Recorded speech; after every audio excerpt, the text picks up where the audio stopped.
That's James's dinner for today. It's peas, Yukon Gold potatoes, some salad mix, and I've just left the feta and breadcrumbs for him to put on himself.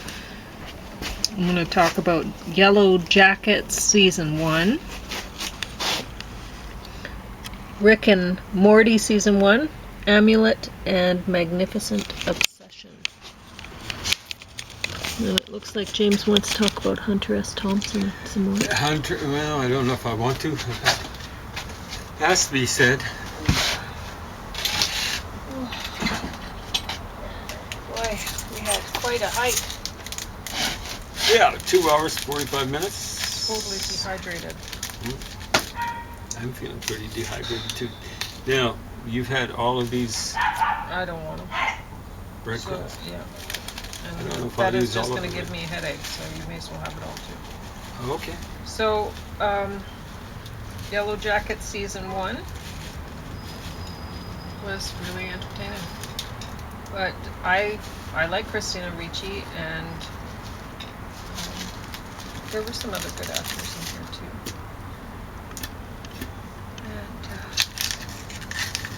And the story's good.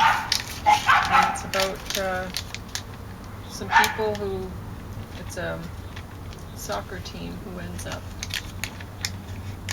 stranded out. They're taking a plane and they end up in the middle of who knows where. They don't know. It's plane crashes and Is it in they the find a cabin. Andes? Oh, it's a They find different a one. cabin. Okay. So they Different. stay in this cabin. Yep. And then there's some things that seem sort of supernatural happening. And I like the way the story's told, because you see the young people, you see some of the older people, and you go, okay, well, like, as the story's unfolding, you're like, okay, well, is it one of the people who was a part of that group that is now bringing this back into their lives, like 20 years later or whatever. And that's the way it seems anyway, but you don't know, right? You don't know what's happening. You don't know who it is that's plotting after them, after a few of the characters. And I mean, you're thinking, you don't like Christina Ricci's character, so you're thinking, well, it could be her, right? She's just wanting some attention or whatever. But it's more likely that it's somebody else that they're not showing, and you don't know what's happened to all of the characters. And at the same time, you're thinking, well, this person could be dead, or they could, later on, because you don't see all the kids when they're adults, right? So you don't see them all, so you go, okay, well, did they die, or did they maybe escape and now they're plotting revenge, or what's going on, right? You don't know. You see a few of the people grown up, but you don't know if they're the only ones. You don't know how many are left. And many of them could be in hiding or whatever. And the one woman, she has some problems. She'll go outside, and at night she has this sleepwalking thing where she'll go out and she'll eat dirt or perch up in trees, and she can't seem to control it. So you think, okay, well, is this maybe that darker version of herself or whatever that is responsible too? You don't know. You don't know who's responsible for bringing all this stuff back up. And so I look forward to season 2. You don't know what's going on. So Christina Ricci's doing TV now, huh? Yeah.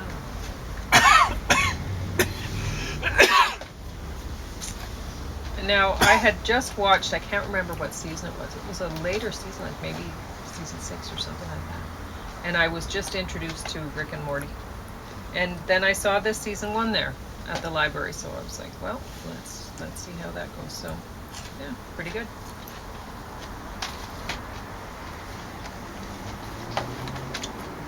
Amulet was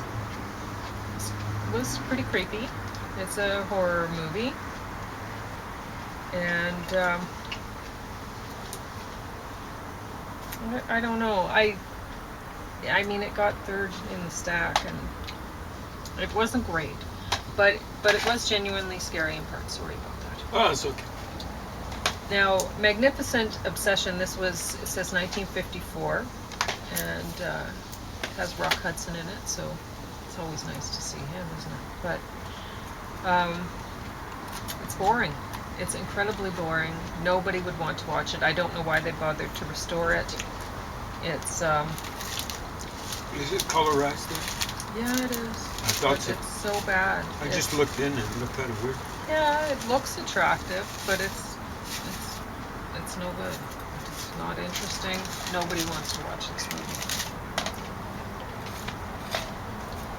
So now I guess James is going to talk for a while. I was mentioning to Pauline that Tina Turner died maybe 3 days back. Mm-hmm. And the coverage on CBC was almost as good as their coverage of Chuckles the First, otherwise known as Charles III's coronation.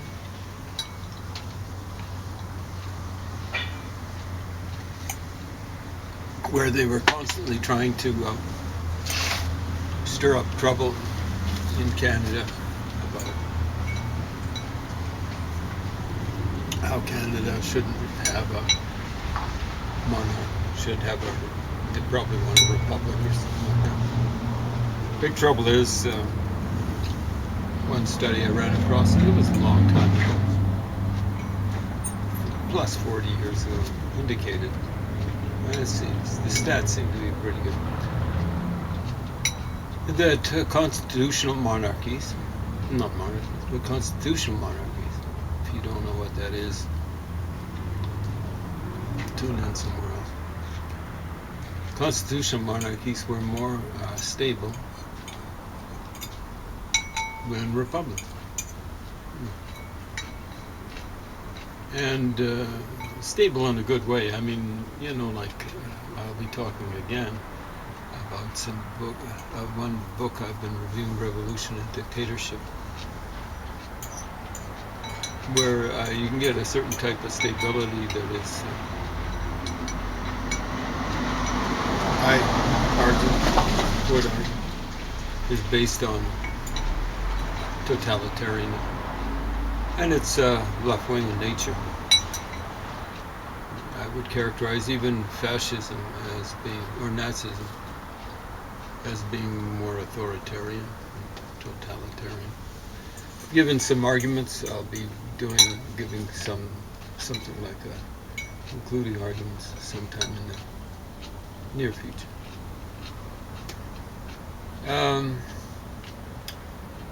Anyway, the coverage at CBC, this is two different commentators, I don't know what to call them, journalists? I don't know what to call them, CBC. Fake newscasters? I don't want to use one of Trump's line. He's a fakester, but so are they.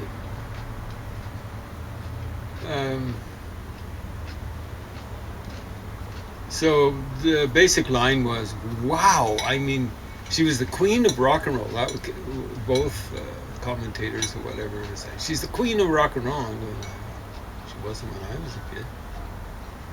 There's no idea of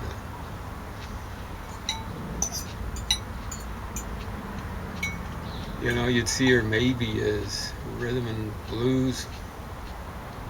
She gave good performance. She did, but I didn't perceive of her as being archetypically. Nobody would have thought she was rock the and roll. queen of rock and roll. Maybe in the 80s when she had a revival of her career. or where she was doing a solo career, got rid of Ike Turner, her longtime husband.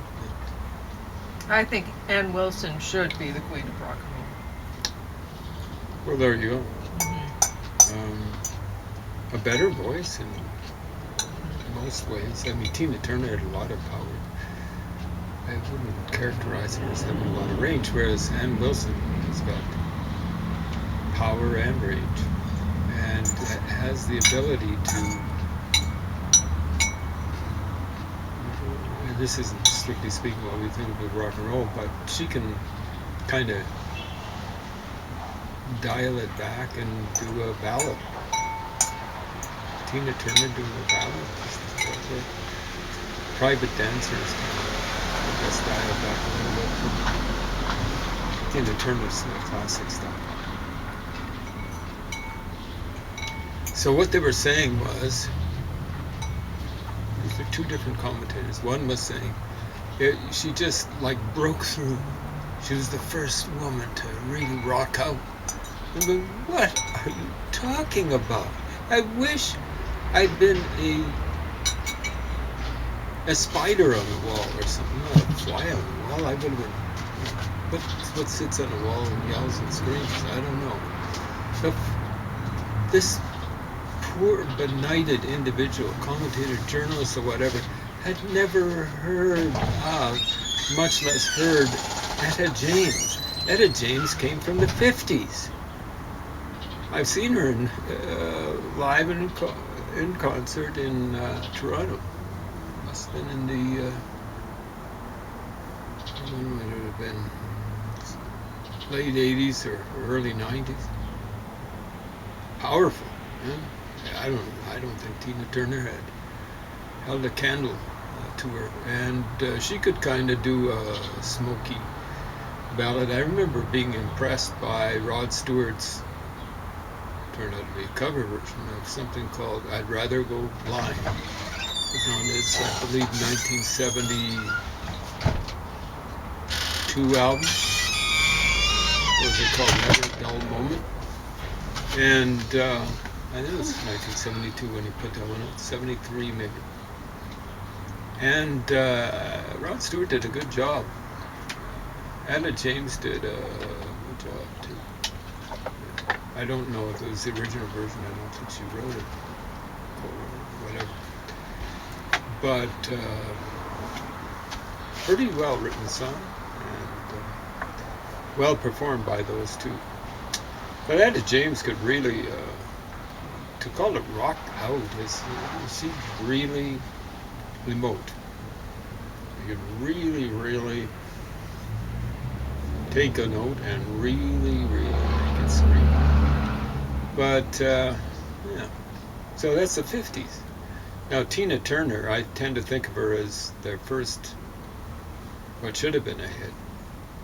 It would make my easily top 100 rock and roll singles, maybe top 10. It wasn't written, but it was produced by a guy called Phil Spector, and it's called River Deep Mountain High, I believe. And she does an amazing job on that. And I think that was 1966, 65 at the earliest. So, what the one woman was saying was she just broke through in pop for women. What are you talking about? Yeah, I mean, the Supremes, their big year was 1965. That's very loud. Yeah, very annoying. I believe they had like 5 number ones in a row. Boom, boom, boom. They beat the Beatles at that. Year after the Beatles, Annus Mirabilis, where they had 5 things on the charts at the same time. First half of 64. But the Supremes beat them by having, I believe it's 5 number ones in a row. I don't know what broke the Beatles' number 1 string or whatever. Maybe it was Yesterday. That one wasn't. maybe they released that in the United States. I can't remember what the story was. But, the Supremes kind of, the psychedelic era hit, and they were basically largely gone to Rapunzel. Well, I guess they were busted up by Motown. They even had a hit called Love Child in '68, now that I think about it. I think they just took Diana Ross away, and for some reason or another, people thought she was the focus of that group. But when I was a kid, I liked Nancy, what was her name? I think it's Nancy Wilson or something like that. What? Okay. There are people with the same names. Okay. Anyways, some woman called Wilson. So yeah, there's a Nancy Wilson in Heart too, the younger sister, the guitarist. So I think it was Nancy. And singer. She does sing. She does sing pretty well. Not just backup. She hits. sings solo stuff. She tends to do the ballad type of stuff. Anyway, so the Supremes. What's this about Tina Turner being groundbreaking? And the Supremes were the last in a fairly long line of girl groups, which goes back maybe as early as 1960. 60, 61, 62, 63, 64, 65. That's 6 years. Maybe it was 61. But, and black girls groups. So it wasn't just the Shangri-Las. I think they were a white group with a leader of the pack and stuff like that. It was the Shirelles. I think they were a black group, and how successful that was. They had something that made the top 10. Probably number one, called Please Mr. Postman. It even caught a few ears over in England.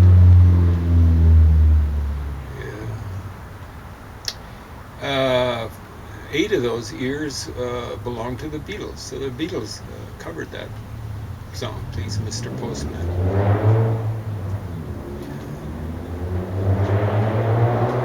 Somebody needs a muffler. Yep.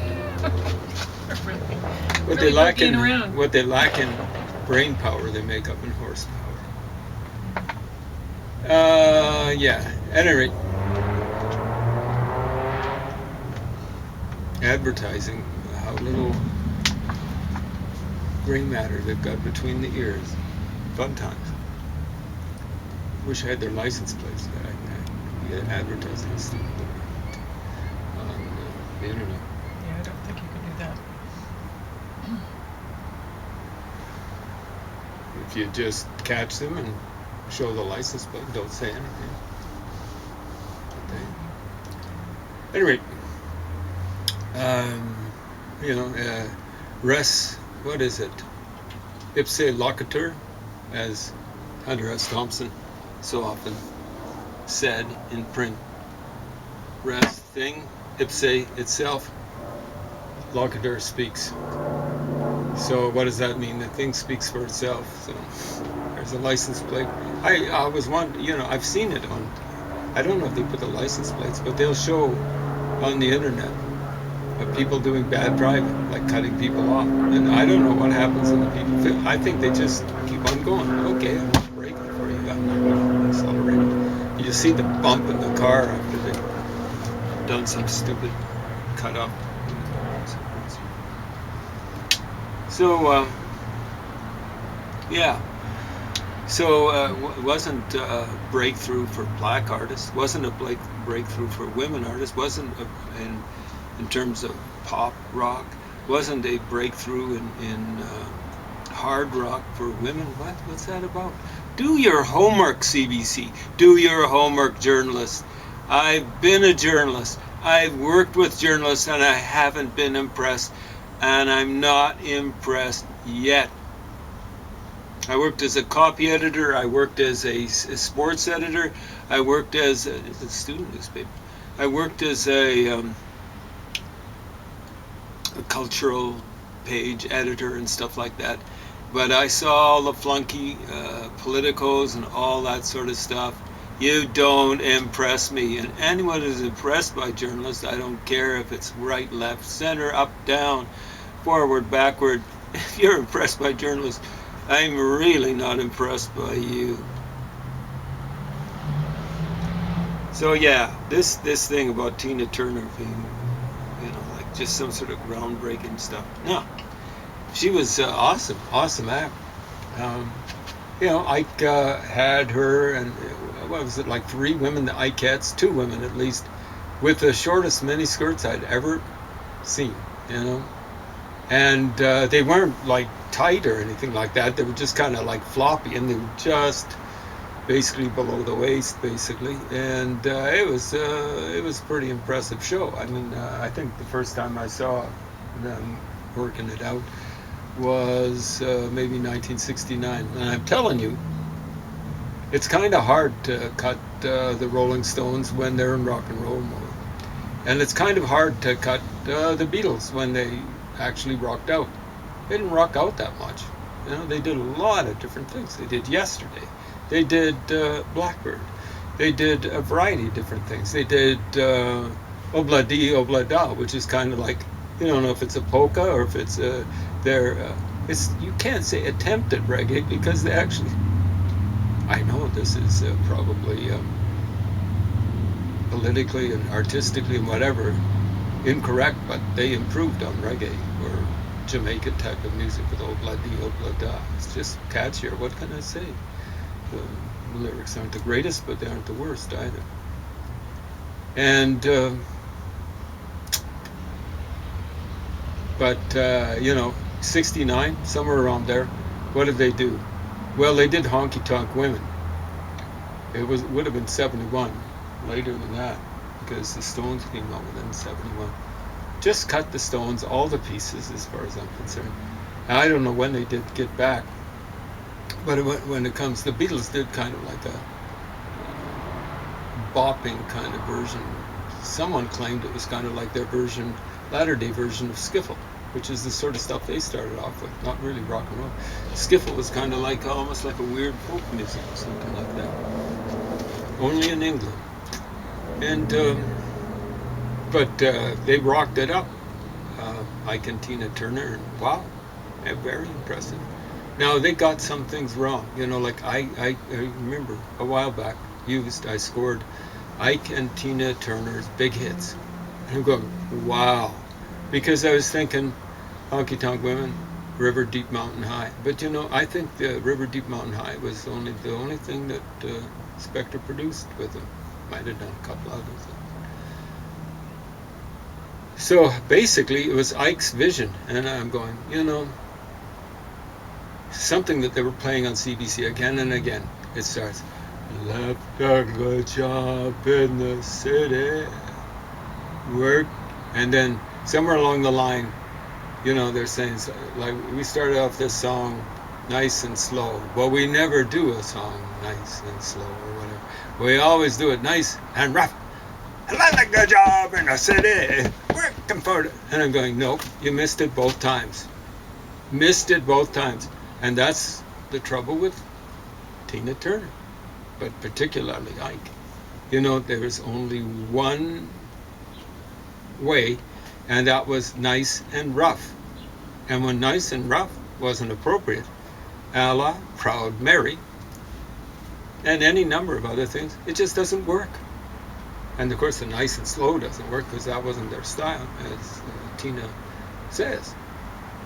The thing with Proud Mary is, hey, the whole thing is presumable. I don't know what a stern wheeler sounds like. One of those paddle boats. But I presume it's kind of like just like Creedence Clearwater.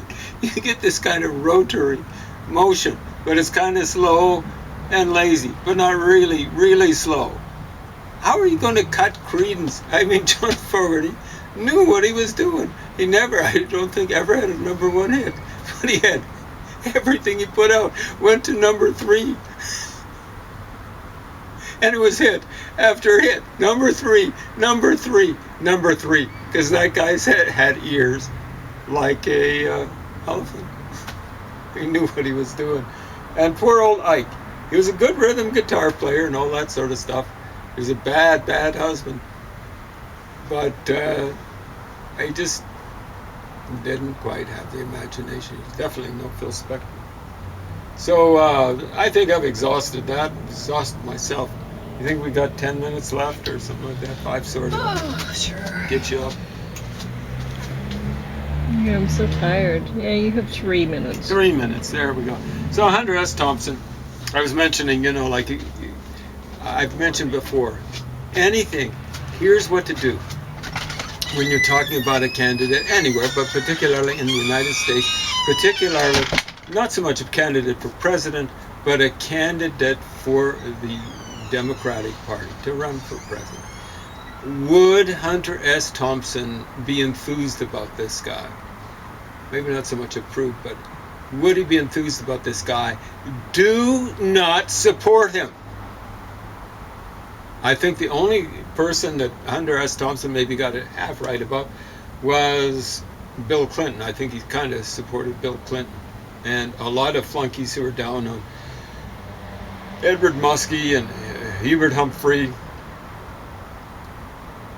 were down on Bill Clinton. Because, oh man, Bill Clinton actually made the Democrats electable. That's awful. There had been too many people who kind of, I think I might vote Democrat this time because they're running Obama. But, I want them to do the right thing. The right thing is to get into power and try to stay there, while at the same time at least stopping the forces of reaction. Like Bill Clinton stopped 12 straight years of Republican reaction. What? What are you going to do? Like get some sort of guy like George McGovern or Jimmy Carter again, who's just going to get their hindquarters handed to them? And you know what I mean by hindquarters. Grow up. So again, this guy's big and enthused about Obama. Obama got reelected, but if it hadn't been for the economic fallout, the burnout and then the fallout from 2008, he would have had his hindquarters handed to him by John McCain or anyone running for the Republican Party. Here's the acid test. Would Hunter S. Thompson support this person to lead the Democrats into a presidential election? If he would, run screaming in the other direction. No way. Hunter S. Thompson got it wrong every time. So as I was mentioning, great humorist. So-so journalist, lousy analyst. Enough said, as he might say, I don't know. Res ipse loquitur. The thing speaks for itself. Tune in next time. I'm going to chow down here.